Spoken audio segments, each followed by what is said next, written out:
आणि त्या कुत्रीच्या दुधामध्ये कालवली. अतिशय किळसवाणा प्रकार नाथ महाराजांना वाटू लागला. बरं तो फकीर खातोय यात काही नवल नाही. स्वामींना सांगितलं हां घ्या.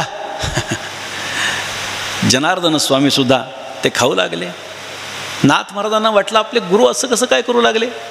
हा मलंग फकीर कोण आहे माहिती नाही, कुत्रीचं दूध काढायला लावलंय, त्याच्या शिळ्या भाकऱ्या, बरं हा कोण आहे माहिती नाही, आणि हे खातायत. काही बोलले नाहीत. खाणं झाल्याच्या नंतर त्या सोन्याच्या पात्रामध्येच दोघांनी सुद्धा गुळणा केला, चुळू भरली. आणि नाथ महाराजांना सांगितलं जरा त्या कुंडावरून धुवून आण रे बाबा. नाथ महाराज गेले आणि विचार करू लागले, आपले सद्गुरू ज्या अर्थी हा प्रसाद प्राशन करतायत त्या अर्थी काहीतरी याच्यात विशेषता असली पाहिजे. क्षणाचाही विलंब न करता स्वतः सगळं ते कफ आणि पित्त स्वीकारित ते स्वीकारलं, त्याचा स्वीकार केला आणि नाथ महाराजांना समाधी लागली. समाधीस्थ झाल्यामुळे त्या ठिकाणी तो फकीर आणि जनार्दन स्वामी जवळ आले आणि त्या फकीरानं सांगितलं, डोक्यावर हात ठेव आणि समाधी उतरव. स्वामींनी डोक्यावरती हात ठेवला, पण परत प्रश्न केला. म्हणले महाराज समाधीचं सवय लागली, त्याला चांगली गोष्ट आहे, लोकांना समाधी लागत नाही. आपला प्रसाद प्राशन केला आणि समाधी लागली. त्या ठिकाणी त्या फकीरांनी सांगितलं हात ठेव, मी सांगतो. त्या ठिकाणी हात ठेवला आणि समाधी भंग झाली नाथ महाराजांची. आणि बघतो तर काय, तो फकीर म्हणजे दुसरं तिसरं कोणी नसून स्वतः भगवान दत्तात्रय त्या ठिकाणी प्रगट झाले. आणि ती कुत्री म्हणजे दुसरी तिसरी कोणी नसून स्वतः कामधेनू. आणि मग जनार्दन स्वामींनी एकनाथ महाराजांना सांगितलं की या फकीराला, या मलंगाला साधं समजू नकोस, भगवान दत्तात्रय आहेत. स्वामीने आता प्रश्न केला की महाराज तुम्ही एकनाथाची समाधी भंग करायला मला का सांगितली. तेव्हा दत्तात्रयांनी सांगितलं, याला जर समाधीचं सुख आवडू लागलं तर याला समाजकार्य पुढं करायचं आहे, तो करू शकणार नाही. याला समाधीच्या सुखामध्ये जर का रस वाढला तर याच्या हातून ग्रंथनिर्मिती होणार नाही, समाजाचा उद्धार होणार नाही. त्याला समाधी लावण्याची अवस्था प्राप्त झाली, ही परमोच्च अवस्था झाली. बस आता समाजासाठी यांनी कार्य करणं अपेक्षित आहे. असं म्हटल्याच्या नंतर तिघांनाही समाधान वाटलं. आता एकनाथ महाराजांची गुरुपरंपरा, काही जण सांगतात सूफी पंथापासून आलेली आहे. बरं का, जरा गंमतच आहे. ताई गंमत अशी आहे, कारण काय तर त्यांनी सांगितलं मलंग फकीर म्हणजे कोण, मुसलमान. आणि मुसलमानाचे शिष्य कोण, जनार्दन स्वामी. आणि जनार्दन स्वामींचे शिष्य कोण, एकनाथ महाराज. म्हणजे कोणापासून आली, मलंगापासून. म्हणजे कोणापासून आली, मुसलमानापासून. फार वरवरचा अर्थ करणारी मंडळी समाजामध्ये आपल्याला पाहायला सापडतात. त्यांना अर्थच कळत नाही. काही वाच्यार्थ असतात, काही लक्षार्थ असतात. काही व्याकरणामध्ये मला जास्त जायचं नाही, पण तरी देखील मलंग म्हणजे काय. मुंबईजवळ मलंगड आहे. तिथे आपल्या माझे मुख्यमंत्री एकनाथ शिंदे साहेबांनी एक मोठा कार्यक्रम केला होता. त्यांचं सहकार्य त्या कार्यक्रमाला होतं, मोठा कार्यक्रम होता. तिथे मी मलंग ह्या शब्दाची व्युत्पत्ती सांगितली होती. साधारणत 2 व्युत्पत्ती त्या शब्दाची आपण पाहू शकतो. मलंग म्हणजे मलिन अंग ज्याचे आहे असा तो. म्हणजे बाह्यदृष्टीनं बघितलं तर त्याचं शरीर बाह्यतः घाणेरडं आहे, स्वच्छता नाही, असा एक अर्थ घेऊ शकतो. कारण आपल्याकडचे ऋषीमुनीसुद्धा बाह्य गोष्टीला जास्त महत्त्व देणारे नाहीत. आपण आता कुंभमेळा चालू आहे प्रयागराजला आत्ता, बघा तुम्ही, त्या ठिकाणी सगळी महात्मे मंडळी अंगाला राख फासतायत आणि स्वतःचं जे शरीर आहे ते सामान्यतः विकृत करतायत, सामान्यतः. मग आता हे जे राख लावणं आहे ते काय आहे, तुमच्या आमच्यासाठी ते मलिनताच आहे. त्यांच्या दृष्टीनं ती पवित्रता आहे, पण तुमच्या आमच्यासाठी मलिनता आहे. का, कारण लोकांनी आपल्या जवळ येऊ नये म्हणून. म्हणून मलिन अंग आहे असा ज्याचा तो मलंग. किंवा उत्तरेमध्ये ध्यानधारणा करणारी मंडळी आहेत आणि त्यांना त्या वातावरणामध्ये टिकायचं असेल तर शरीर सुदृढ ठेवणं गरजेचं असतं. त्यासाठी व्यायाम करणं गरजेचं असतं, अंगामध्ये उष्णता निर्माण होणं गरजेचं असतं. म्हणून व्यायाम केल्यानंतर मल्लासारखं ज्याचं अंग आहे असा तो मलंग, अशा पद्धतीची त्याची व्युत्पत्ती मी सांगितली होती. म्हणजे असा जो मलंग आहे तो मलंग म्हणजे मुसलमान नाही. जर एकनाथ महाराजांच्या परंपरा या सुफी पंथाकडून आल्या असत्या किंवा मलंग जर त्या ठिकाणी जनार्दन स्वामींचे गुरु असले असते तर एकनाथ महाराजांनी स्वतः जे काही लिहिलं आहे त्याच्यामध्ये त्याचा उल्लेख केला असता. गंमत अशी आहे, अभ्यासक म्हणून जो एक प्रकार आता उदयाला आला आहे, हे अभ्यास किती करतात आणि आभास किती निर्माण करतात हा ज्याचा त्याचा प्रश्न पडला आहे सध्या. सगळा आभास आहे. तोडून मोडून एखादा शब्द एखाद्या ठिकाणी आणायचा आणि त्याचा अर्थ काढायचा, उपयोग नाही आहे. या अभ्यासकांनी नाथ महाराजांचं वाङ्मय बाजूला ठेवलं आणि इथं अशी पद्धत आहे, इथं असं म्हटलंय. अहो, इथं आणि तिथं म्हणण्यापेक्षा स्वतः एकनाथ महाराज काय म्हणतात ते बघायचा विषय संपला. नाथ महाराजांनी गुरुपरंपरा अनेक ठिकाणी स्वतःची सांगितलेली आहे. जो निर्गुण निराभास जेथुनी उद्भव शबल ब्रह्मास आदिनारायण म्हणते जास्त तो सर्वांसी आदिगुरु तयाचा ब्रह्मा अनुग्रहित ब्रह्मा अत्रीस उपदेशित अत्रिपाद प्रसादित श्री अवधूत दत्तात्रय. दत्तात्रय परंपरा सहस्त्रार्जुन यदु दुसरा जनार्दन शिष्य तिसरा खरा केला करियुगी जनार्दन कृपेस्तव जाण समूळ निरसले भवबंधन एका जनार्दनी शरण झाली संपूर्ण परंपरा. आदिनारायण ब्रह्मदेव अत्री दत्तात्रय जनार्दन एकनाथ. बरं, काही जण म्हणतील मग सहस्त्रार्जुन यदु दुसरा आणि जनार्दन शिष्य तिसरा. म्हणजे नावाप्रमाणे बघितलं तर दत्तात्रयांच्या नंतर सहस्त्रार्जुन यदू, मग त्यांचा शिष्य जनार्दन आणि मग एकनाथ असं नाही आहे. मग ते सुद्धा तो संभ्रम दूर व्हावा यासाठी अजून एक अभंग सांगतो. आदिनारायण साराचे ते सार केला उपकार ब्रह्मदेवा ब्रह्मयाने बोध अत्रीसी पै केला तो शेष लाधला दत्तात्रय दत्तात्रय कृपा केली जनार्दनी एका जनार्दनी परिपूर्ण. आता काही संशय नाही, पण अभ्यासक हे बुद्धिवादी आहेत. आता बुद्धिवादी म्हणजे काय? जे जास्त बुद्धी चालवतात त्यांना बुद्धिवादी म्हणतात, किंवा कोणत्याही गोष्टीचा जे जास्त बुद्धीनं विचार करतात असा केला जातो. पण सद्य परिस्थितीमध्ये बुद्धिवादी म्हणजे कोण? ज्याला बुद्धी आहे की नाही याच्या संबंधानंच वाद आहे, तो बुद्धिवादी आहे. बर, ही मंडळी म्हणतात सूफी परंपरा. स्पष्ट झालं, एकनाथ महाराजांची गुरुपरंपरा ही नारायण विधी अत्रिनाथ दत्त जनार्दन एकनाथ. एकनाथ महाराज हे 6वे पुरुष आहेत. एकनाथ महाराजांच्या जीवनामध्ये 6 हा आकडा अत्यंत महत्त्वाचा आहे, अत्यंत महत्त्वाचा आहे. एकनाथ महाराजांचे सद्गुरू जनार्दन स्वामी यांचा जन्मदिवस फाल्गुन वद्य षष्ठी. एकनाथ महाराजांना सर्वप्रथम दत्तात्रय दर्शन झालं ती तिथी फाल्गुन वद्य षष्ठी. एकनाथ महाराजांना अनुग्रह ज्या तिथीला झाला ती तिथी फाल्गुन वद्य षष्ठी. जनार्दन स्वामी सद्गुरू ज्या तिथीला निजधामाला गेले ती तिथी फाल्गुन वद्य षष्ठी. एकनाथ महाराजांनी जलसमाधी ज्या तिथीला घेतली ती तिथी फाल्गुन वद्य षष्ठी. या 4 सांगितल्याच्या नंतर उद्धवानी प्रश्न केला होता, आपण का साजरी करतो नाथ महाराज षष्ठी? फाल्गुन वद्य षष्ठी हा उत्सव का साजरा करतो? नाथ महाराजांनी सांगितले हे 4 कारणं आहेत आणि पुढे एक घटना घडणार आहे ते तू पाहशील. अशा पद्धतीनं भविष्यनाथ महाराजांनी सांगितलं होतं. ती जलसमाधी, याला आमच्या परंपरेमध्ये पंचपर्व श्रेणी असं म्हणतात. या 5 गोष्टी एकत्रित आलेल्या आहेत आणि म्हणून 6. मग आता पुन्हा 6वा आकडा तुम्हाला सांगतो. आपण ज्ञानेश्वरीची जयंती साजरी करतो. कधी करतो? अश्विन महिन्या भाद्रपद महिन्यामध्ये. भाद्रपद वद्य षष्ठीला एकनाथ महाराजांनी ज्ञानेश्वरी ग्रंथ प्रतिशुद्ध केला, म्हणजे ती तिथीसुद्धा फाल्गुन वद्य षष्ठी. 6 आकडा किती नाथ महाराजांच्या जवळचा आहे बघा. बरं, परंपरेमध्ये सुद्धा नाथ महाराजांचं स्थान 6वं, आदिनारायण, विधी, अत्री, दत्त, जनार्दन, एकनाथ.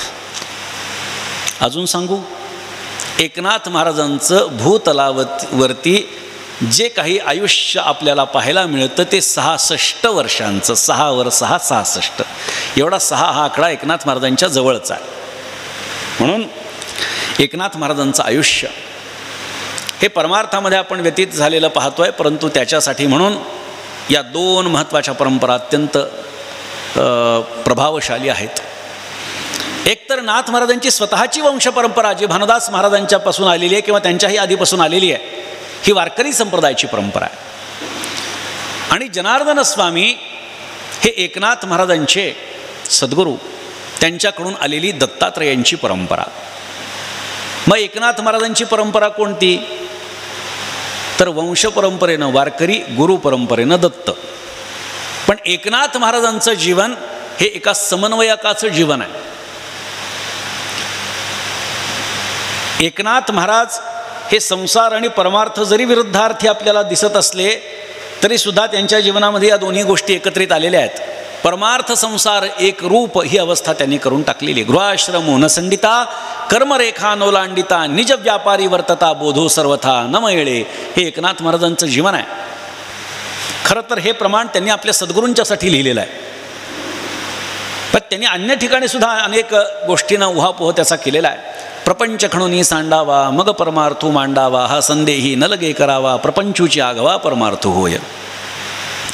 प्रपंच करत असताना परमार्थ आड येत नाही आणि परमार्थ करत असताना प्रपंच आड येत नाही, ही एकनाथ महाराजांची भूमिका आहे.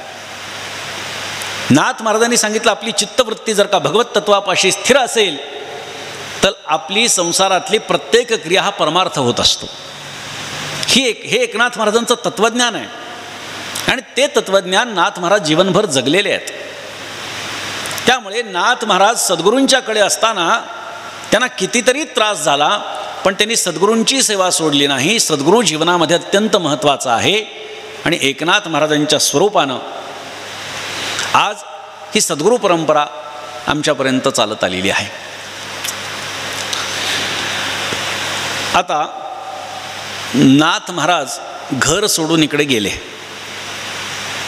गंमत अशी झाली, आजी आजोबा घाबरलेले की आपला नातू गेला कुठे, भानुदासाचा वंशज गेला कुठे.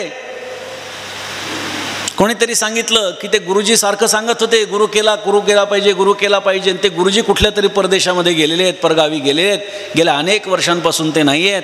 त्यांच्याबरोबर तो गेला असेल. आता वृद्धत्वाकडे अवस्था झुकलेली होती आजी आजोबांची, चक्रपाणी महाराजांची आणि त्यांच्या पत्नीची. शोधाशोध केली, त्या गुरुजींना पत्र पाठवलं. त्या गुरुजींनी उत्तर दिलं, म्हटलं माझ्याबरोबर नाही आहे. घाबरले ते. मग त्यांनी सांगितलं की मी त्याला सांगितलं होतं की जनार्दन स्वामी दौलताबाद किल्ल्याचे किल्लेदार आहेत, त्यांच्याकडे जा. कदाचित तो तिथे गेला असेल, आजी आजोबा तिथे गेले. तोपर्यंत स्वामींनी नाथ महाराजांना तीर्थयात्रेची आज्ञा केली होती. आपल्या वारकरी परंपरेमध्ये 3च संतांनी तीर्थयात्रा केलेल्या आहेत. ज्ञानोबारायांच्याबरोबर नामदेवराय आणि एकनाथ महाराज, या 3 संतांनी भारत भ्रमण केलेलं आहे. भारतामध्ये फिरून कुठल्या कुठल्या ठिकाणी काय काय आहे, काय काय नाही, हे लिखित स्वरूपामध्ये उपलब्ध आहे. तुकाराम महाराजांच्या वाङ्मयामध्ये कुठल्या तीर्थाचं काय अधिकार आहे, काय नाही, काय केलं पाहिजे, काय नाही, विधिनिषेध सांगितलेला आहे. पण याचा अर्थ काही तुकाराम महाराजांसारख्या संतांनी त्या ठिकाणी गेलंच पाहिजे असं नाही. कारण काही पाठ केली संतांची उत्तरे यांच्या अनुभवावरून तुकोबाराय हे बोलतात. सामान्य नियम असा आहे की प्रत्येक गोष्टीचा अनुभव हा स्वतः घ्यायचा नसतो, इतरांच्या अनुभवावरून आपण शहाणं व्हायचं असतं. विष खाल्ल्याने माणूस मरतो हे काय आपण तपासून बघत नाही की खरंच खाल्ल्याने मरतो का. कोणीतरी खाल्लेलं असतं आणि तो मेलेला असतो आणि मग सिद्धांत काय, विष खाल्ल्याने माणूस मरतो. प्रत्येक वेळी आपण सगळ्या गोष्टींचा अनुभव घ्यायचा नसतो. तीर्थयात्रेला एकनाथ महाराज गेले. कुठे काय, कुठे काय, कुठे चांगलं, कुठे वाईट, काय काय पद्धती आहेत, त्या सगळ्या गोष्टींचं पालन करत एकनाथ महाराज दक्षिण दिशेला आले, कारण स्वामींनी त्यांना मार्ग सांगितला होता की अशा अशा अशा अशा पद्धतीनं तुला जायचं. आजी आजोबा आले आणि स्वामींना सांगितलं आमचा नातू तुमच्याकडे आलाय का. स्वामींच्या लक्षात आलं, कारण जनार्दन स्वामींना भानुदास महाराजांचा अधिकार माहिती होता. मी आपल्याला आधीच सांगितलं की त्यांच्या हयातीतच भानुदास महाराज हे खूप मोठे झाले होते. त्यामुळे भानुदास महाराजांच्या कुळामधला तू आहेस अशी काही वचनंसुद्धा जनार्दन स्वामींनी नाथ महाराजांना बोललेली आहेत. आणि त्या भानुदास महाराजांचा पुत्र आपल्याकडे येतोय म्हटल्यानंतर आगत स्वागत केलं. त्यांनी सांगितलं आमच्या कुळाला एकनाथ महाराजांच्या शिवाय दुसरा कोणी वारस नाही. तुमच्याकडे तो आहे असं कळालं. हो, तीर्थयात्रेला गेला आहे.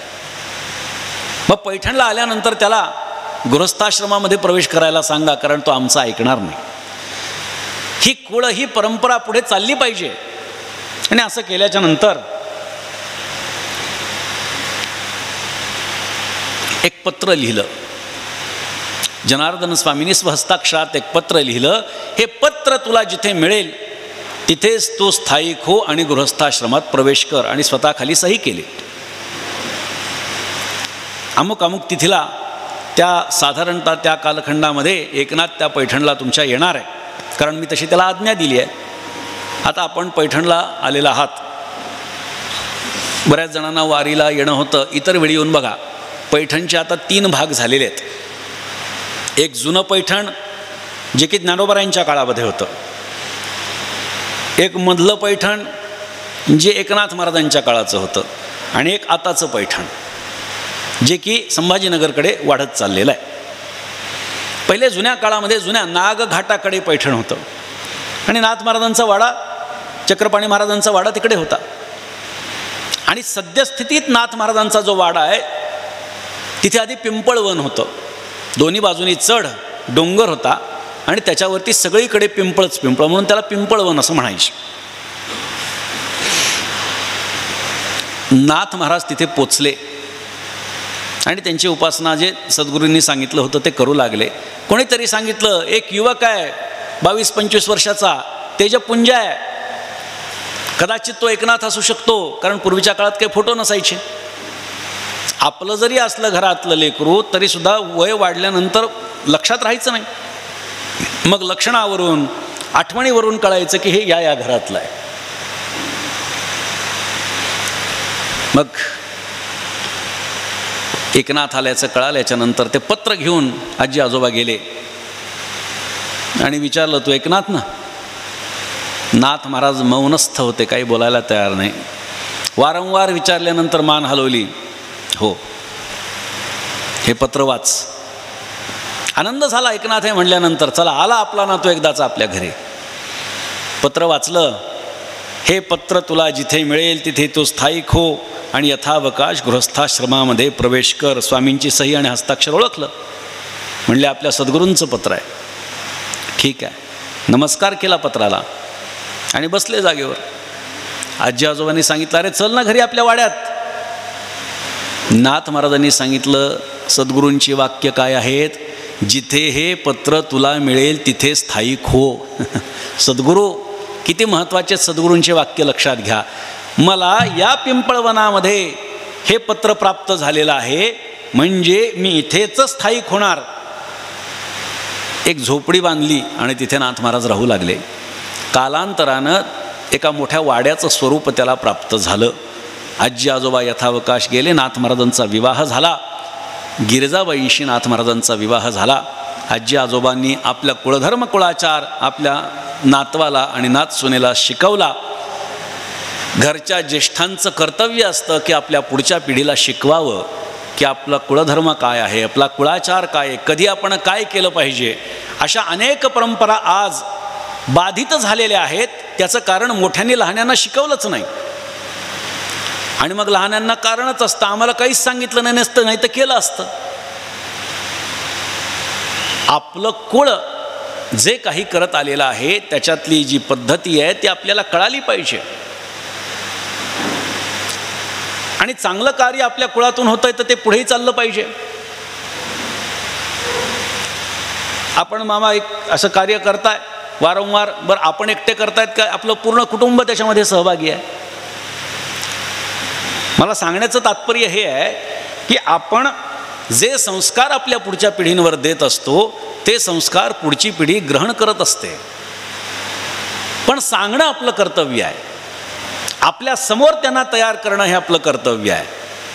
पण असं होताना दिसत नाही, म्हणून अनेक परंपरा ह्या बाधित झालेल्या आहेत. चक्रपाणी महाराज आणि त्यांची पत्नी यथावत काश गेली आणि नाथ महाराजांचा गृहस्थाश्रम सुरू झाला. आता या गृहस्थाश्रमाचं वैशिष्ट्य असं होतं की नाथ महाराजांचा हळूहळू मोठा वाडा झाला आणि नाथ महाराजांचं पारमार्थिक वैभव सुरू झालं. मग दर एकादशीला कीर्तन करायचं. पांडुरंगाची स्थापना तर आधी होतीच, देवघर होतंच. पुढे ते करत असताना लोकसंग्रह सुरू झाला. एकनाथ महाराजांची विलक्षणता काय आहे तर त्यांनी लोकसंग्रह केला. तुकाराम महाराजांनी नाथ महाराजांचं अनेक ठिकाणी वर्णन केलेलं आहे. एक सद्गृहस्थ मला भेटले आणि त्यांनी सांगितलं, एकनाथ हे नाव तुकोबारांच्या अजिबात नाही म्हणले वाङ्मयामध्ये. मी त्याला म्हणलं, बाबा तू व्हॉट्सअप युनिव्हर्सिटीचा विद्यार्थी दिसतोय, कधीतरी गाथा उघडून बघ आणि अभंग पूर्ण वाच. कारण हल्लीच्या काळामध्ये ते ॲप आलेले आहेत, त्याच्यामध्ये जो शब्द टाकला की तो अभंग येतो. या महात्म्याने एकनाथ टाकून बघितलं, आलंच नाही अभंग. म्हणे तुकाराम महाराजांनी नावच नाही घेतलं. अहो, तुकाराम महाराजांच्यासाठी नाथ महाराज काय आहेत? गाथा वाचा, आपल्याला कळेल. शरण शरण एकनाथ हा अभंग काही गाथ्यामध्ये नसला तरी तो नाही असं नाही आहे. आमच्या परंपरेमध्ये सर्वात महत्त्वाचा ग्रंथ अभंग तो आहे. कोणत्याही उपक्रमाची सांगता शरण शरण एकनाथ या अभंगाशिवाय आमच्याकडे परंपरेत होत नाही. मग परंपरेला महत्त्व आहे की नाही? परंपरा दोन दृष्टीनं सिद्ध होत असते, लक्षात घ्या. एखादा अभंग जर कुठेच उपलब्ध नसेल लिखित स्वरूपात आणि तो कुठेतरी मौखिक स्वरूपामध्ये चालत आलेला असेल तर त्याला मान्यता दिली पाहिजे, जर ती परंपरा अधिकृत असेल तर. पहिला मुद्दा. आणि जर एखादा अभंग लिखित स्वरूपात असा आहे आणि मौखिक स्वरूपात तसा आहे तर लिखित स्वरूपामध्ये जो आहे तो मान्य केला पाहिजे, कारण मौखिक स्वरूपातून त्याच्यामध्ये शब्द बदलण्याची शक्यता आहे. शरण शरण एकनाथ हा अभंग काही गाथेत नाही आहे, पण आमच्या परंपरेत महत्त्वाचा. अनेक गाथेत आहे, मी आपल्याला दाखवू शकतो. तुकाराम महाराजांचं प्रचंड प्रेम आहे एकनाथ महाराजांवर. हे आपल्याला माहिती नाही. आपल्याला का माहिती नाही? कारण कीर्तनकार आपल्याला सांगतच नाहीत. बरं, कीर्तनकार का सांगत नाहीत? कारण त्यांनाच माहिती नसतं. ही सत्य परिस्थिती आहे. ब्राह्मणाचा पोर खेळिया एका भला, तेने जन खेळकर केला रे. जनार्दन बसवंत करुनिया, त्याने वैष्णवांचा मेळा मिळविला रे. एकची घाई खेळता खेळता आपणची बसवंत झाला रे. तुकोबाराय नाथ महाराजांचं वर्णन करतात, ब्राह्मणाचा पोर खेळिया एका भला. मग काही जण म्हणतील एका म्हणजे एकनाथ महाराज कशावरून? हां, पुष्टी जोडली, त्याने जन खेळकर केला रे. हसत खेळत नाथ महाराजांनी लोकांच्या गळी परमार्थ उतरवलाय. भारूड बघा आपण. भारुडाची मांडणीच अशी आहे की लोकांना कुतूहल निर्माण होतं, आनंद निर्माण होतो, हर्ष निर्माण होतो. त्याने जन खेळकर केला रे.